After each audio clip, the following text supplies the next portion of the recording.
नमस्कार दोस्तों, welcome to study point. आज हम पढ़ेंगे 3 अगस्त 2026 के कुछ महत्वपूर्ण करंट अफेयर जो आने वाली प्रतियोगी परीक्षाओं में बेहद महत्वपूर्ण है। चलिए शुरू करते हैं। पहला प्रश्न है, ग्लासगो में हो रहे राष्ट्रमंडल खेलों में भारतीय बॉक्सिंग टीम ने कुल कितने पदक जीते हैं? इसका सही उत्तर है 7 स्वर्ण पदक और 3 रजत पदक। स्वर्ण पदक साक्षी चौधरी, प्रीति पवार, जैस्मिन लंबोरिया, प्रिया घनघास, अरुंधति चौधरी, सचिन सिवाच और अंकुश पंघाल ने जीते हैं। और इसी के साथ ही लवलीना बोरगोहेन, जादूमणि सिंह और नरेंद्र बीरवाल ने रजत पदक हासिल किया है। भारत ने पहली बार सभी 10 फाइनलिस्ट के साथ पोडियम फिनिश किया और 7 स्वर्ण जीतकर नया कॉमनवेल्थ रिकॉर्ड बनाया। ग्लासगो 2026 में जैस्मिन लंबोरिया समापन समारोह में भारत के ध्वजवाहक रहे। इन खेलों में भारत का जूडो अभियान भी सर्वश्रेष्ठ रहा, जिसमें 4 पदक मिले। गुलवीर सिंह ने एथलेटिक्स की 5000 मीटर की दौड़ में कांस्य पदक जीता। अगला प्रश्न है, राष्ट्रमंडल खेल 2026 की अंतिम पदक तालिका में भारत किस स्थान पर रहा और कितने पदक जीते?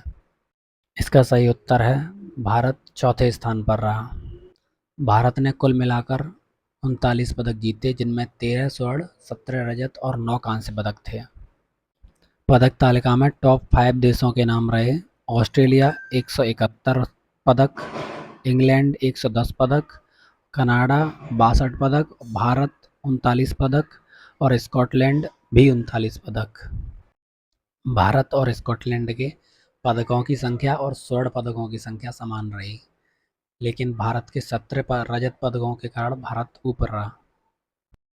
भारत ने बॉक्सिंग में 10 पदक जीते, एथलेटिक्स में भी 10 पदक जीते, वेट लिफ्टिंग में 8 पदक जीते, पैरा एथलेटिक्स में 6 पदक, जूडो में 4 और पावर लिफ्टिंग में 1 पदक जीता। इन राष्ट्रमंडल खेलों के बाद मीराबाई चानू लगातार 3 राष्ट्रमंडल खेलों में स्वर्ण पदक जीतने वाली पहली भारतीय वेटलिफ्टर बनी है। गुलवीर सिंह ग्लासगो 2026 में 2 पदक जीतने वाले एकमात्र भारतीय एथलीट रहे। अगला प्रश्न है, ग्लासगो 2026 राष्ट्रमंडल खेलों के समापन समारोह में शुरू हुए 2030 राष्ट्रमंडल खेलों के किंग्स बैटन रिले की सबसे बड़ी विशेषता क्या रही? इसका सही उत्तर है पहली बार सभी 74 राष्ट्र देशों को अपना अपना अलग बैटन मिलेगा। प्रत्येक देश अपने बैटन को अपनी संस्कृति और विरासत के अनुसार सजाएगा तथा हर बैटन में राजा चार्ल्स III के संदेश का एक हिस्सा होगा। राष्ट्रमंडल खेलों का अगला 100वां संस्करण 2030 में अहमदाबाद में होगा। भारत दूसरी बार राष्ट्रमंडल खेलों की मेजबानी करेगा। इससे पहले 2010 में दिल्ली मेजबान था। समापन समारोह OVO हाइड्रो एरिना ग्लासगो में आयोजित हुआ था। ग्लासगो 2026 में लगभग 3000 एथलीटों और 74 देशों ने प्रतिनिधित्व किया। अगला प्रश्न है, ग्लासगो 2026 राष्ट्रमंडल खेलों में भारत के कौन से प्रमुख पदक वाले खेल शामिल नहीं थे?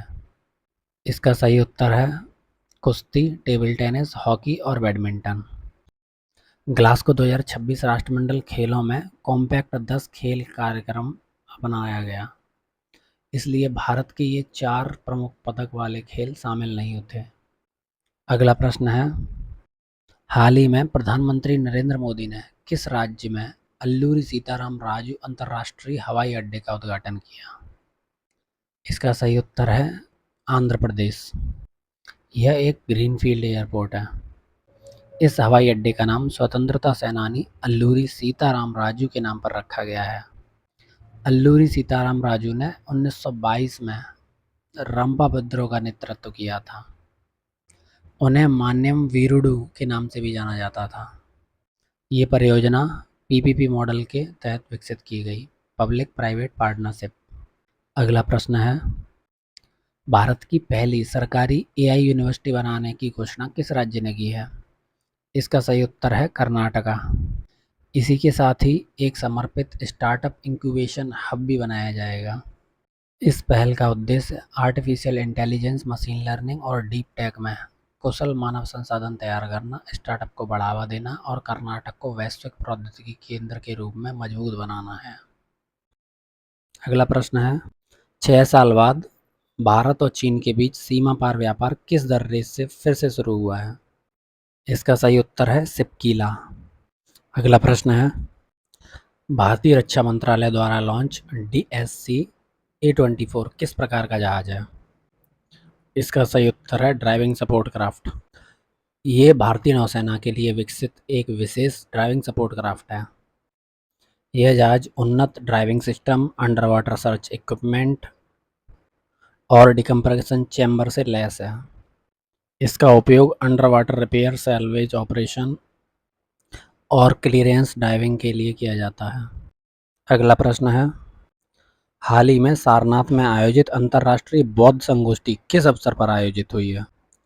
इसका सही उत्तर है आषाढ़ मासिक धम्मचक्र प्रवर्तन दिवस, गुरु पूर्णिमा के दिन। सारनाथ जुलाई 2026 में भारत का 45वां और उत्तर प्रदेश का चौथा यूनेस्को विश्व धरोहर स्थल बना है। अगला प्रश्न है, 11वीं Akhil Bharatiya police judo cluster champion 2026 का ओवरऑल चैंपियन कौन बना है? इसका सही उत्तर है सशस्त्र सीमा बल SSB। SSB ने कुल 203 अंक प्राप्त किए, जिसमें 24 स्वर्ण, 20 रजत और 23 कांस्य थे। इसका आयोजन 23 से 30 जुलाई 2026 GMC बालयोगी इंदौर स्टेडियम, गाचीबावली, हैदराबाद में रहा। इसकी मेजबानी CISF ने की। इसमें कुल 36 टीमों के 1600 खिलाड़ियों ने भाग लिया और 470 पदक वितरित किए गए। समापन समारोह के मुख्य अतिथि तेलंगाना DGP CV आनंद IPS थे। अगर आपको ये वीडियो पसंद आई तो वीडियो को लाइक करें, स्टडी पॉइंट चैनल को सब्सक्राइब करें और अपने दोस्तों के साथ शेयर करना ना भूलें। धन्यवाद।